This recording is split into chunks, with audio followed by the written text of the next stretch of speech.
可叹，惋惜。作为一个对杨紫和陈毅演技一直认可的好感粉而言，看到《沉香如屑》这部剧如今的表现，说不失望是假的。不说在同期播出的《星汉灿烂》《苍兰诀》两部均成了爆款，而《沉香如屑》始终不温不火的状态就差人一截。我们单从《沉香如屑》这部剧本身来说，实在就硬伤太多，难成气候。而播出1个月以来，被观众频繁吐槽剧情迷惑、剧情拖沓、烂尾、剪辑等，也确实不冤枉。要说成长最大的，我愿意称之为严淡的姐姐。窒息、硬伤2，支线太多，剧情拖沓。目前剧已经播出到54集了，不可谓不涨。然而好剧是不怕长的，但是不知道有没有朋友和我一样，从一开始3倍速看，都觉得进度太慢。这部剧的配角故事多到比主角故事还多几倍，甚至有一些比主角的还精彩一些。然而旁支故事太多，导致主角的剧情进度缓慢。除了男2，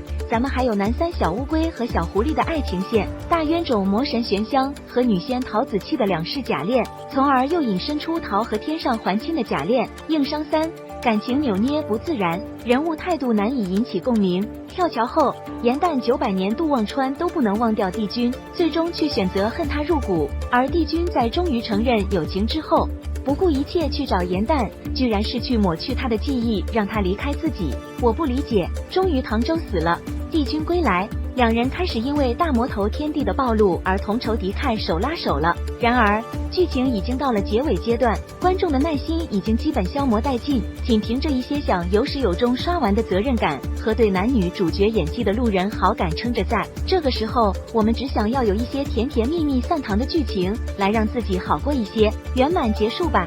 但是在此时此刻，接下来的剧情居然还要详细演绎一下男主上一代的爱恨情仇的故事。你对《沉香如屑》这部剧有什么看法？留言一起聊一聊。